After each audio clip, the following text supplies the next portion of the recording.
You meet the one, and it's perfect. And you're perfect for each other, and everybody's so happy for you because you're so perfect. And then you move in together and make all these plans, and everything's wonderful.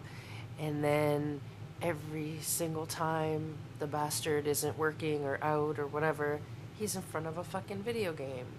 And all your dreams of hand holding at a farmer's market or Sunday drives or whatever aren't happening. And then Christmas comes along or your birthday comes along and no present, no, and how come it seems every time they do something for you, like taking you out for your birthday or whatever, it's always something that they benefit from too. It can never just be for you, you know? What do you do? Like, I mean, that's not what you got married for, right? You had all these dreams and this romance, and instead you have one other person to clean up for.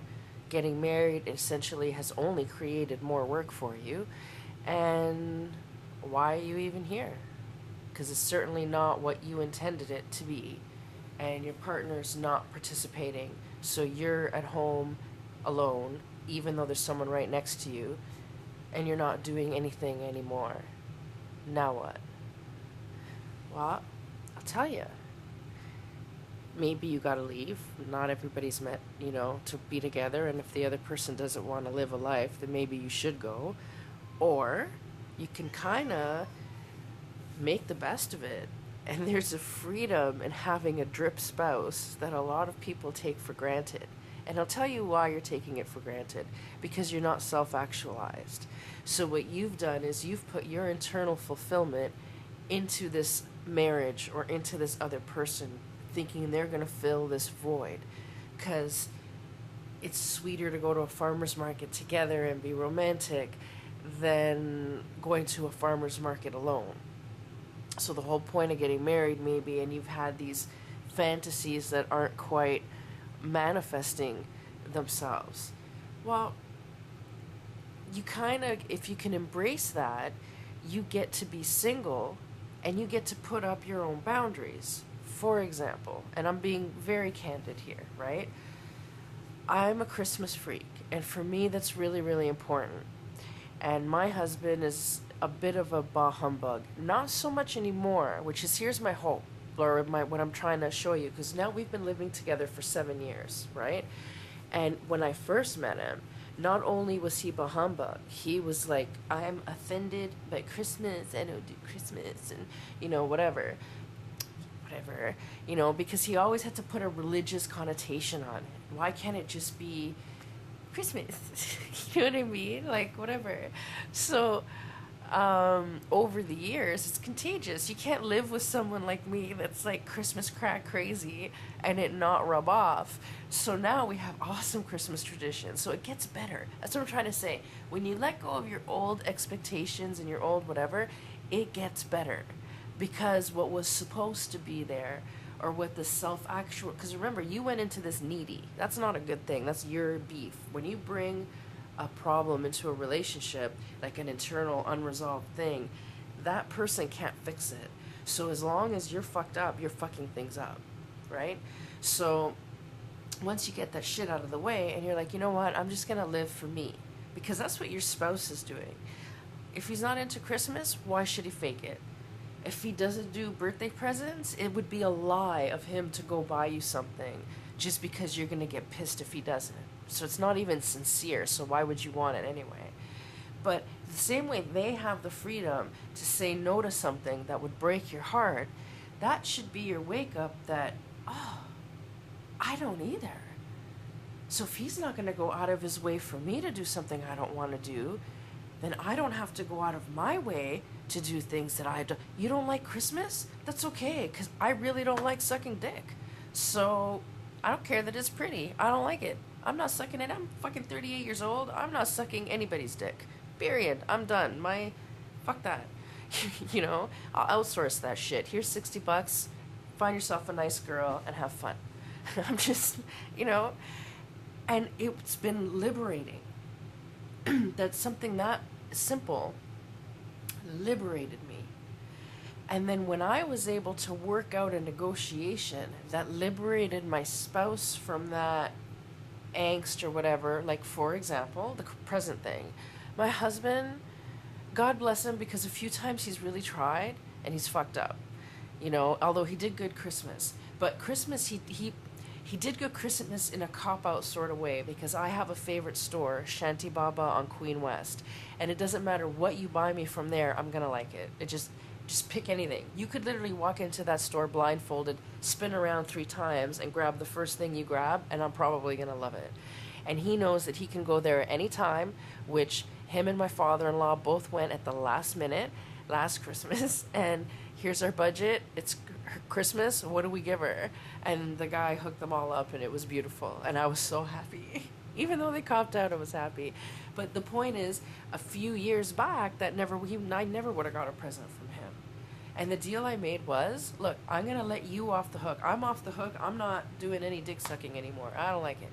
And so that's my thing. But in exchange, twice a year, I'm not going to bust your balls about a present, but you're not going to bust my chops for how much I spent on a present for myself. Because before I met you, every single birthday and every single Christmas, I bought myself something really special and I splurged.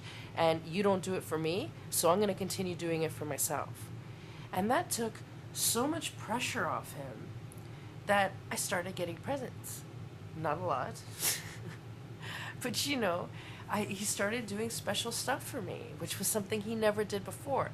Isn't that weird that as soon as I stopped wanting it or asking for it or whatever, I started getting it? So I don't know. There's a liberation in that.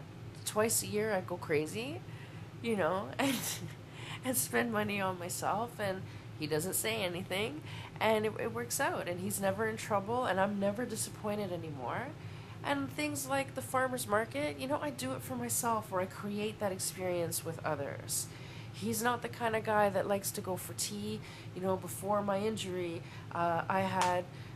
he was a client, but, he was very, very special. And once in a while we would meet, for tea and heart sharing, because he's a beautiful, beautiful person. And my husband, we have a really good relationship. He knows he can trust me, and this is a guy that I was meeting, and he would, and I mean, it was platonic, and he knew that, but I would say, I'm gonna go meet Buddy for tea downtown, and he'd be like, oh, tell him I said hi.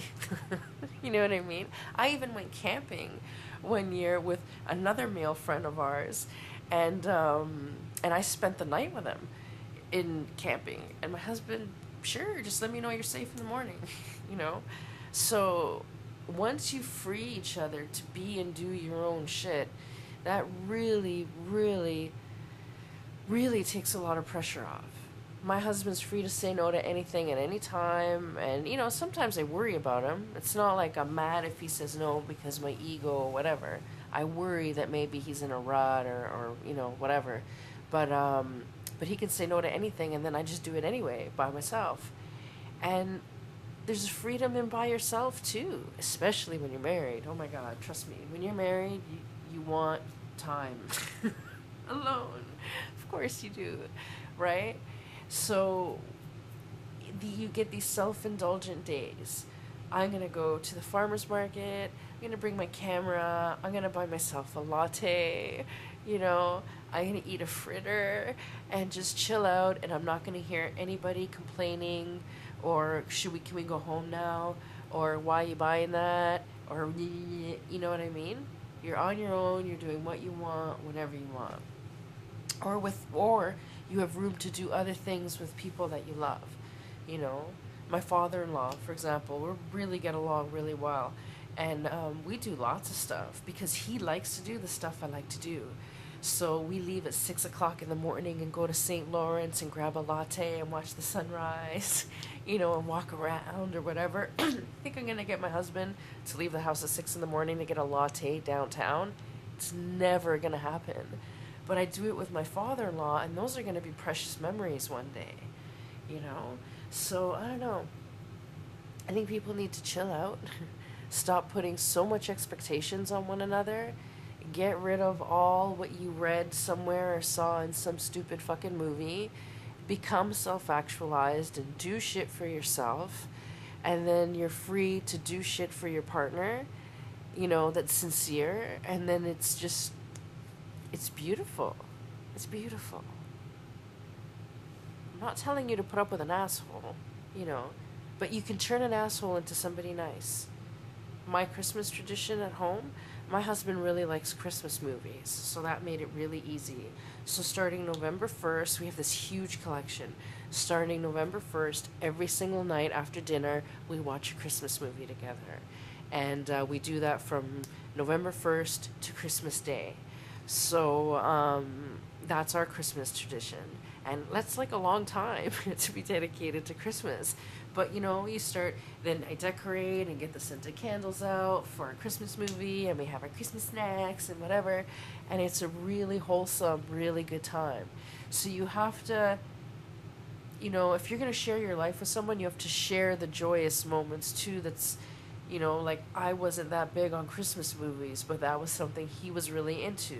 I'm more into the Christmas decorating and Christmas cooking. So now I had something to decorate and cook for, and I was watching Christmas movies, which means a lot to my husband.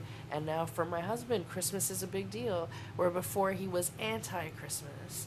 So it changes over time. When you live by example, and when your spouse sees that what you're doing feels good and works for you, they're going to want to do it too.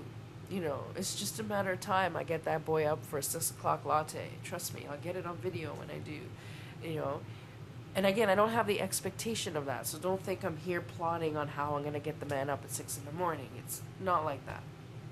It's more like things change over time, and people change, and you start to meld your hobbies. I never produced music before, and sometimes when I know that we haven't connected in a while and we should probably hang out, we'll write a song together and play in the studio all day. You gotta shift.